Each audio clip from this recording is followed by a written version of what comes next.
This is Lies of the Orange Era. The manosphere is pissed about Epstein. They're not releasing the files. He ran on this. He got elected on this. So let's break down some of the things that they're saying right now in the manosphere. What Pam Bondi said, what Trump said. Let's figure this out together and see how much nonsense we're actually dealing with. This is Andrew Schultz talking about his buddies, like DMing him about, what's happening, man? Why'd you vote for this? Let's see what he's got to say. DM me like, you see what your boy doing? You voted for this. I'm like, I voted for none of this. He's doing the exact opposite of everything I voted for. Yeah. I want him to stop the wars. He's funding them. I want him to shrink spending, reduce the buddies. He's increasing it. It's like everything that he said he's going to do, except sending immigrants back. Did these people actually think this guy was going to keep his word about anything? If you look at his track record, it's all nonsense. It's all bullshit. But let's see what this guy got to say. Maybe even more reasonably, he's just kind of run selfishly this whole time, and he never really cared about our well-being. I don't know that he did, because none of the actions have shown me differently. He doesn't care about his base. I mean, he's said more than once that I love the poorly educated, and then I can kind of screw them. I mean, he didn't say that, but he's basically going to screw them because they won't fight back and they believe anything that he's saying. Like the big, beautiful bill. It's going to screw Medicaid, it's going to screw Medicare, but he's smart enough to put it off a little bit so that way, they don't even notice later on. And somehow he's going to blame the Democrats, even though nobody in the Democratic Party voted for this. And that's going to affect the poorest and the poorly educated, the ones that aren't making that much money.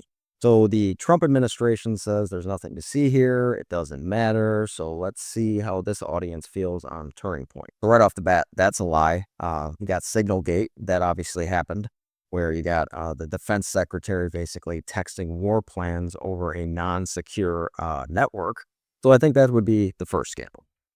That's on Team Rational. It's not a fake media scandal like the left tries to create for President Trump every other day. It's one of the right's own making, and it's not going well. And it has to do with Jeffrey Epstein. Yeah. Yep. Let me just ask you, make some noise if you care about the Jeffrey Epstein scandal. Raise your hand if it matters a lot to you. Raise your hand. So every hand of 7,000 people. Every hand. 7,000 people on the right want to know this. They did a poll already. 3% of the nation is satisfied with the handling of the Epstein case so far. Let's fast forward a little bit and see who's going to be the new scapegoat for this scandal. This is a self-inflicted wound. She caused it.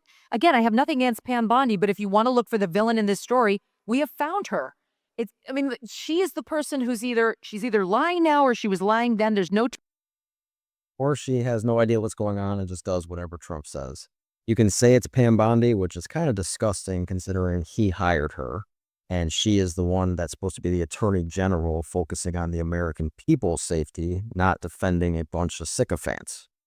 Ways about it. And if you accept what's in the memo, that they don't have the goods on anybody, there's no one who can be indicted, they didn't find a trove of info on other people, then why was she trying to titillate us over a child sexual abuse case for months? She was on the air repeatedly in February, in March, again in May. It's completely inappropriate. Of course it's inappropriate.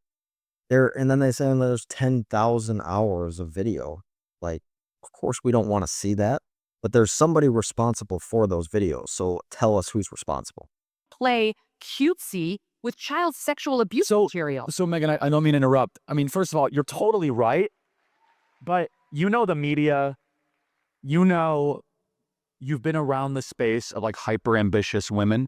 What is this? This guy's not a fan of that. Analyze her for us. Well, I think she wants to make a name for herself. What she really wants to be is a star. How big a star can you be? You're the Attorney General of the United States. There is no higher job. Well, that doesn't really make sense. I'm pretty sure she's just following orders. That's what I think she wants. That's why she runs to the cameras on Fox News. There's no other... Oh, she got to run to the cameras on Fox News because she has to be the scapegoat, obviously. Somebody's got to be the face of the camera. You see the interviews with Trump, all he wants to talk about is, like, why are we talking about this? You got Texas going on while I'm playing golf. So this is ridiculous. Let's move on to the next clip here. You have to understand, this woman is very dumb or He's just a huge liar who believes anybody that will say. So let's listen to the kiss assing and let's look at this outrageous claim. Your first 100 days has far exceeded that of any other presidency in this country, ever. Issuing a bunch of executive orders that are illegal is not success. Who are you comparing this to? History will decide, I guess. Ever. Never seen anything like it. Thank you. Your directive to me was very simple. Make America safe. And despite that, we've still been defending over 200 civil lawsuits filed against you. On top of everything else, I think I'm representing every one of you in this room. So that's what she's doing with her time. That's why the Epstein file was sitting on her desk for 3 months. She's got 200 lawsuits to defend from Trump and then this whole room of sycophants. So obviously she doesn't have time to do anything else. And no, you will not be arrested by the U.S. Marshals. Over 200 lawsuits, over 50 injunctions. And now we've got multiple cases in front of the Supreme Court, and we will succeed. And we are doing great in front of the Supreme Court, President, and we'll continue on with that.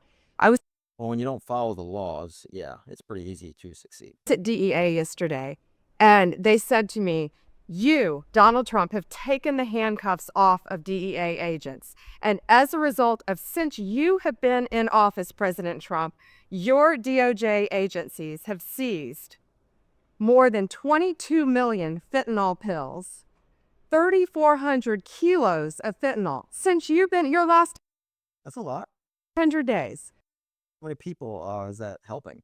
Which saved, are you ready for this, media? 258 million lives. Stats fake pride, now the whole world's watching you crash from inside. Talk big, but your walls made of lies and tweets. I'm the voice of the people, bringing fire